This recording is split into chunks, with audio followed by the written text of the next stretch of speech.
BJPയുടെ സ്ഥാനാർത്ഥി എന്ത് വോട്ട് പിടിക്കുന്നു എന്ന കണക്കൂടി നമുക്കൊന്ന് പരിശോധിച്ച് പോകേണ്ടി വരും. എടക്കരയുടെ അവസാന ഭാഗമാണ് ഇപ്പോൾ കൗണ്ട് ചെയ്യുന്നത്. അടുത്ത റൗണ്ട് 8ാം റൗണ്ട് നിർണായകമാണ്. അവിടെ പോത്തുകല്ലിൽ കൗണ്ട് ചെയ്ത് തുടങ്ങും. 7ാം റൗണ്ടിന്റെ അവസാന ഭാഗത്ത് ഒരു ബൂത്ത് മാത്രമാണ് പോത്തുകല്ല് കൗണ്ട് ചെയ്യുന്നത്. 7ാം റൗണ്ടിൽ എടക്കരയുടെ 13 ബൂത്തുകളും പോത്തുകല്ലിന്റെ ഒരു ബൂത്തുകളും മാത്രം കൗണ്ട് ചെയ്യുന്നു. ഈ റൗണ്ടാണ് ഇപ്പോൾ മുന്നോട്ട് പോയിക്കൊണ്ടിരിക്കുന്നത്. 7ാം റൗണ്ടിലും UDFന്റെ ആധിപത്യം ഉണ്ടെങ്കിൽ കൂടിയും അവിടെ ക്രിസ്ത്യൻ വോട്ടുകളിലടക്കം എത്ര കണ്ട് സ്വാധീനം ചെലുത്താൻ കഴിഞ്ഞിട്ടുണ്ട്, അത് ട്വിസ്റ്റ് ഉണ്ടായോ എന്ന അടക്കമുള്ള കാര്യങ്ങൾ പ്രധാനപ്പെട്ടതാണ്. BJP വോട്ടുകൾ, BJPയുടെ രാഷ്ട്രീയ പരീക്ഷണം ഏതെങ്കിലും തരത്തിൽ ഗുണപ്പെട്ടോ തുടങ്ങിയ കാര്യങ്ങൾ കൂടി പ്രസക്തമാണ്. എന്തായാലും എടക്കര പഞ്ചായത്തിന്റെ അവസാന ഭാഗത്തേക്കാണ് കൗണ്ടിംഗ് പുരോഗമിക്കുന്നത്. 6ാം റൗണ്ടിൽ കഴിഞ്ഞപ്പോൾ 5081 വോട്ടുകൾക്ക് 5000 കടന്നിരിക്കുന്നു ആര്യാടൻ ഷൗക്കത്തിന്റെ ഭൂരിപക്ഷം. അപ്പോഴും ഞെട്ടിച്ച് അൻവർ മുന്നോട്ട് പോകുന്നു. ഓരോ റൗണ്ടിലും 1000-ൽ പരം വോട്ടുകളാണ് അൻവർ ഓരോ ബൂത്തിൽ നിന്ന് ഓരോ റൗണ്ടിൽ നേടിയിരിക്കുന്നത്. കാത്തിരുന്ന് കാണണം. ആഹ്ലാദ പ്രകടനത്തിന് യാതൊരു പഞ്ഞവുമില്ല. അണികളുടെ വലിയ ആഹ്ലാദ പ്രകടനം. ഇനി LDF ഉറ്റുനോക്കുന്ന പഞ്ചായത്ത് വരുന്നത് അടുത്ത റൗണ്ടിലാണ്, പോത്തുകല്ലിലാണ്.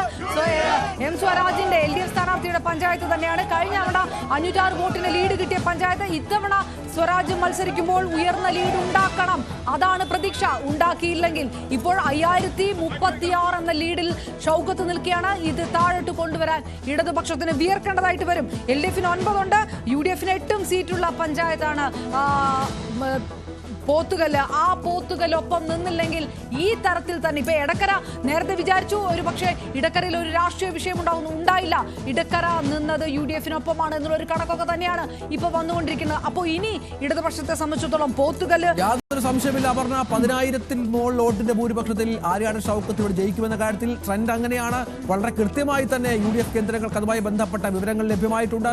ഇനി ഒട്ടും പുറകോട്ടില്ല എന്ന് അവർ പറയുന്ന പശ്ചാത്തലം കൂടിയുണ്ട്. ഭൂരിപക്ഷം കുറയ്ക്കാൻ LDFന് ഇനിയും കുറച്ചു സമയമുണ്ട്. വിജയം സംശയമുള്ള കാര്യം തന്നെ. കാരണം അമരമ്പലവും കരുളായും ഒക്കെയാണ് അവസാനത്തെ 2 പഞ്ചായത്തുകൾ. അതൊക്കെ ഇടതുപക്ഷത്തിന്റെ കോട്ടയാണ്. പിന്നെ നഗരസഭയാണ്. നഗരസഭയിൽ വലിയ ഒരു സിംഹഭൂരിപക്ഷത്തിലൊക്കെയാണ് നഗരസഭ LDFിന് വലിയ ഭരണവിരുദ്ധ വികാരമുണ്ട് എന്നൊക്കെ UDF പറയുന്ന ഒരു വിഷയമുണ്ട്.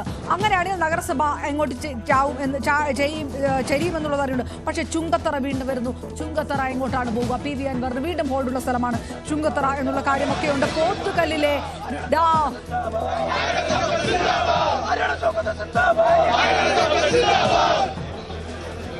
UDF അണികളുടെ വലിയ ആഹ്ലാദ പ്രകടനം നിലമ്പൂരിലുടനീളം നമുക്ക് കാണാം. മുസ്ലിം ലീഗും കോൺഗ്രസും ചേർന്നുള്ള വലിയ ആഹ്ലാദ പ്രകടനങ്ങൾ കാണാമെന്നുള്ളതാണ് ഏറ്റവും പ്രധാനപ്പെട്ട കാര്യം. വിജയം ഏതാണ്ട് ഉറപ്പിച്ച മട്ടാണ് UDF കേന്ദ്രങ്ങൾ. അതനുസരിച്ച് LDFന്റെ ആഹ്ലാദ പ്രകടനമോ LDF നേതാക്കളെയോ ഒന്നും കാണാനില്ല.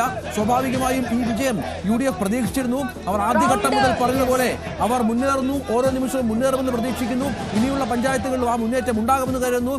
5000 കടന്നു എന്ന് പറഞ്ഞാൽ ചെറിയ ലീഡല്ല, വലിയ തോതിലുള്ള ലീഡ് സംഭവിക്കുന്നു എന്നുള്ളതാണ്. ഇനി ചുങ്കത്തറയുണ്ട്, നിലമ്പൂർ മുനിസിപ്പാലിറ്റി ഉണ്ട്, രഞ്ജിത്ത്. ഇനിയുള്ള 2 റൗണ്ട് പോത്തുകലാണ്. ഒരു പക്ഷേ ഈ 5000 എന്നുള്ള ഒരു അല്പം താഴേക്ക് വരാനുള്ള സാധ്യതയുണ്ട്. തീർച്ചയായും നമുക്കത് അങ്ങനെ കാത്തിരുന്ന് കാണാം എങ്ങനെ സംഭവിക്കുന്നുള്ളത്. ഈ മുന്നേറ്റം തുടർന്നാൽ നമുക്കറിയാം പല വിധത്തിലുള്ള ഫാക്ടേഴ്സ് ആര്യാടൻ ഷൗക്കത്ത് സഹായകമായിട്ടുണ്ട്. അതെല്ലാ പഞ്ചായത്തുകളിലും പ്രതിഫലിച്ചാൽ ഈ താഴേക്ക് പോകാനുള്ള പശ്ചാത്തലമല്ല, അത് മുകളിലേക്ക് കയറാനുള്ള പശ്ചാത്തലമാണ് കൂടുതലായും ഉള്ളത്. പോത്തുകല്ലിലേക്ക് ഇപ്പോൾ കാര്യങ്ങൾ കടക്കുകയാണ്. പോത്തുകല്ലിൽ എന്ത് സംഭവിക്കുന്നു? പോത്തുകല്ലിൽ നമുക്കറിയാം ആകെ 28 ബൂത്തുകളുണ്ട്. അത് 8ഉം 9ഉം റൗണ്ടുകളിലായി ആ 28 ബൂത്തുകളും എണ്ണിക്കഴിയും. പിന്നീട് ചുങ്കത്തറയാണ്. ചുങ്കത്തറ കഴിഞ്ഞാൽ 5418 വീണ്ടും ഉയർത്തി UDF ലീഡ് നില. 5418 ഉയർന്നു UDFന്റെ ലീഡ് നില. ഇടക്കരയിൽ വീണ്ടും അത് അനുകൂല ട്രെൻഡായി മാറുന്നു. പോത്തുകൽ കൗണ്ടിംഗ് ആരംഭിക്കില്ല. 7ാം റൗണ്ടിന്റെ കണക്കുകൾ പൂർണ്ണമല്ലെങ്കിൽ കൂടിയും പുറത്തു വരുമ്പോൾ അവിടെ